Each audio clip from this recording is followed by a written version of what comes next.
So in this question, for using a transistor as an amplifier, we have to choose the correct option regarding the resistance of base emitter junction and base collector junction. Since we know that base emitter junction is forward bias, so base emitter junction is forward biased. So in this case, RBE is very low. And if we see base collector junction, that is reverse bias, so its resistance RBC is very high. So from given option B is correct. This question says, which of the following crystallographic plane represent 101 Miller indices of a cubic unit cell? To find the plane 101, we simply need to find the intercept of this plane along the crystallographic axis, which we can write like x colon y colon z, which is equal to a upon h colon b upon k colon c upon L, where a, b, c are the lattice parameter and h, k, L are the Miller indices. The value of the h, k, L is already given, 1, 0, 1. We need to substitute this h, k, L value in this equation, and we're going to have a upon 1, b upon 0 and c upon 1. This will give us the intercept, which is equal to a infinite and c. It means we can say that the given plane is intersecting the x-axis at distance a, and this plane is parallel to the y-axis, so the intersect along the y is infinite, and intersecting the z-axis at c. Look at the options. In the option B, the plane is intersecting the x-axis at distance a and z-axis at distance c, and this plane is parallel to the y-axis. So the correct option is B. So in this question, we have to find output of the following logic circuit in simplified form. So let us first see output of first AND gate. So that is X and Y. Output of this OR gate is Y or Z. This input is X and this input is Y. So output of this AND gate is X and Y or Z. Output of this AND gate is Y and Y or Z.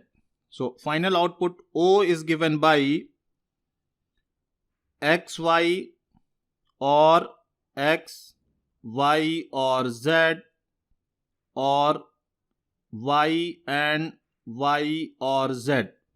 Now we have to simplify it. So we can write this as XY or XY or XZ. Y and Y is Y or YZ. This can be written as XY or XZ. This is Y, 1 or Z. So we can write XY or XZ or Y.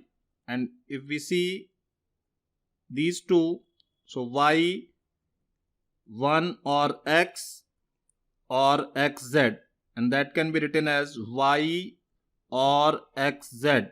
So option B is correct. This question says the location of the cesium and chlorine ions inside the unit cell of cesium chloride crystal is shown in the figure, and we have to tell about the Bravais lattice of the cesium chloride. Now look at the structure of cesium chloride carefully. It has a cubic unit cell. At first glance, you might think that it is a body center cubic, but this would be true only if the atoms at the body center were the same kind of atom as those on the corners of the cell. But this is clearly not the case. Cesium chloride actually can be thought made of two interpenetrating simple cubic lattices. So what you can imagine here is that there are two simple cubic lattices. So the one simple cubic lattice, let's say, made of cesium and other made of chlorine. So at the corners there will be two atoms. So one is of cesium and other of chlorine. So at the corners there will be 8 atoms of the cesium and another 8 atoms of the chlorine. In the next step, you have to imagine that the unit cell made of cesium displays diagonally by half of the diagonal length. As a result, the cesium atom from the corner is going to displace and come at the body center. So this is the resultant cesium chloride structure. The Bravais lattice of cesium chloride structure is the simple cubic. So the correct option is option A. This question says, in the X-ray diffraction pattern recorded for a simple cubic solid using X-rays of wavelength 1 angstrom, the first order diffraction peaks would appear for the. So in order to solve this question, we can first write down the expression of the crystal structure factor, which is product of the atomic scattering factor and the geometric structure factor, which is summation varying from n equal to 1 to n effective exponential power 2 pi iota h time x, k time y and l time z, where h, k, l are the Miller indices and x, y, z are the position coordinates of the atoms in the unit cell. Now simple cubic unit cell contains 8 atoms and these atoms located at the 8 different corners. So effectively, if we calculate the effective number of atoms, it would be 1, and we can show it at the origin with the position coordinate 0, 0 and 0. So if we put this value back into this equation, so the crystal structure factor comes out to be simply equal to the atomic scattering factor. The intensity is square of the crystal structure factor, so this is simply turns out to be small f square, which is independent of the HKL value. So we can say that in simple cubic all planes are present. So if I plot the XRD spectrum for a simple cubic, so where I can show the different peaks coming from the different plane, but since all planes are present, so the first peak will come from 1, 0, 0, the second peak will come from 1, 1, 0, the third peak will be from the 1, 1, and so on. So look at the question. This says that the first order diffraction peaks would appear for the. So the first peak is appearing for the plane 1, 0, 0. So the option A is the correct option. This question says that sodium exhibit body-centered cubic crystal structure with atomic radius 0.186 nanometer, and we have to calculate the lattice parameter of sodium unit cell. Now this is a very simple and straightforward question, and in order to solve this one, you need to remember the relation between A and R for BCC. So for BCC, this relation is root 3A equal to 4R, where A is the lattice parameter and R is the atomic radius. And from here we can calculate the A. The R value is already mentioned in the question. This is equal to 0.186 nanometer. And if we can solve this one, we get the numerical value 0.43 nanometer. So the answer of this question is 0.43. So in this question, we have to find amplitude of the output voltage VO of the given operational amplifier circuit, where input AC voltage is VI, that is 200 millivolt sine 400t. So in this question, let us first find operational amplifier output V01. Then we have to find operational amplifier output V02, and then finally we have to find VO. So first operational amplifier is in non-inverting mode. So V01 is 1 plus RF by R1 into Vi.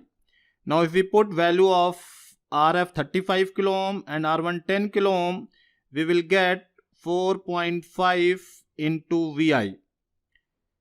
Then find V02, that is in inverting mode, so minus RF by R2 into V01. Now RF is 35 kilo ohm and R2 is 10 kilo ohm. So we can write this as minus 3.5 V01. And then output VO is given by minus RF by R3 into V02. So that can be written as minus 3.5 into minus 3.5 into 4.5 into 200 millivolt sine 400t, and then we can write this as 11.03 sine 400t. So peak value is 11.03 volt. So numerical value is 11.03 volts.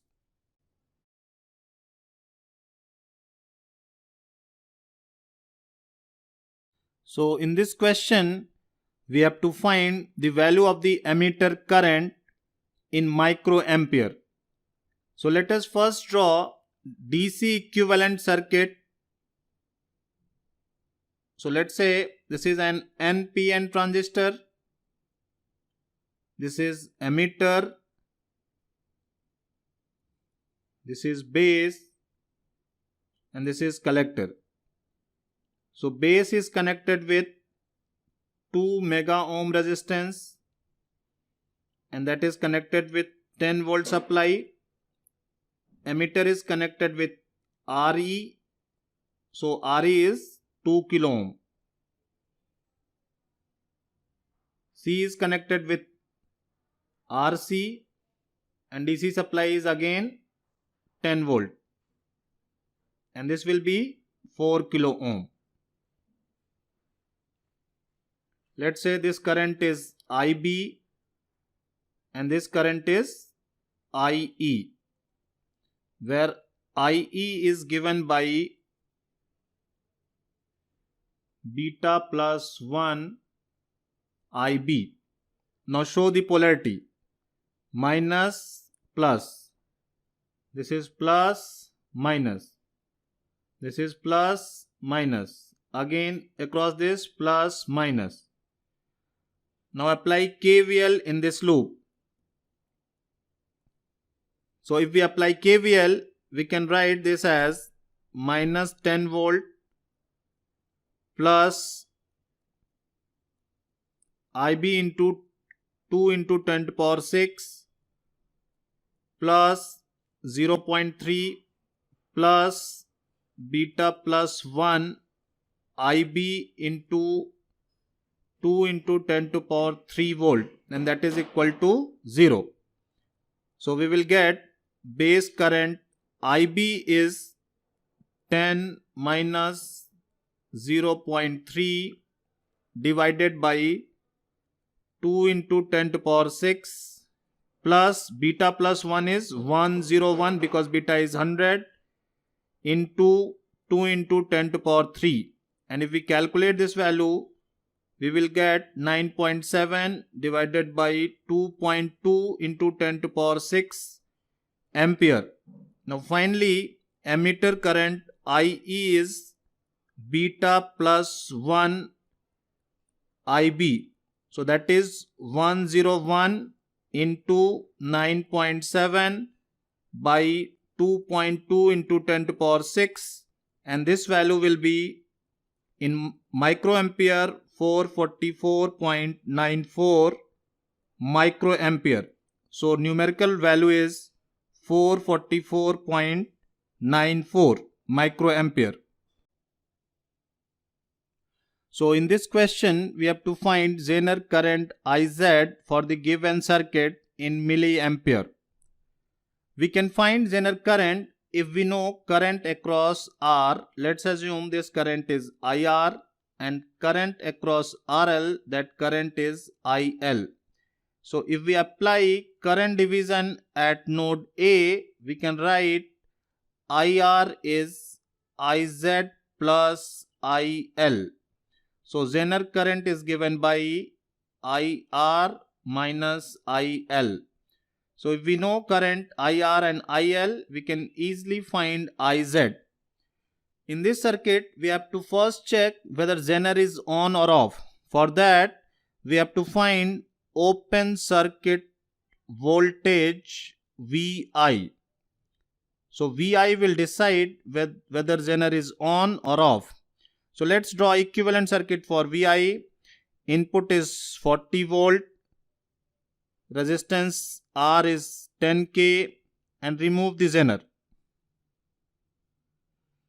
And let's say this voltage is Vi, and then connect the load resistance RL, that is 20K. So Vi can be calculated from the voltage division rule as 20K by 20K plus 10K into 40 volt. So that will be 26.7 volt. Now if we check for Vi, Vi is greater than Vz. So we say that Zener is on. On means Zener is in the breakdown region. So VL voltage is Vz because Zener is in the breakdown region. So we can write load current IL as Vz by RL. Vz is 20 volt, RL is 20 kilo ohm, so IL is 1 milliampere. IR is given by V input voltage minus Vz by R. So V input is 40 volt minus 20 volt by 10K, so that is 2 milliampere. So now Zener current is IR minus IL, that is 2 minus 1 milliampere, that will be 1 milliampere. So numerical value is 1 milliampere.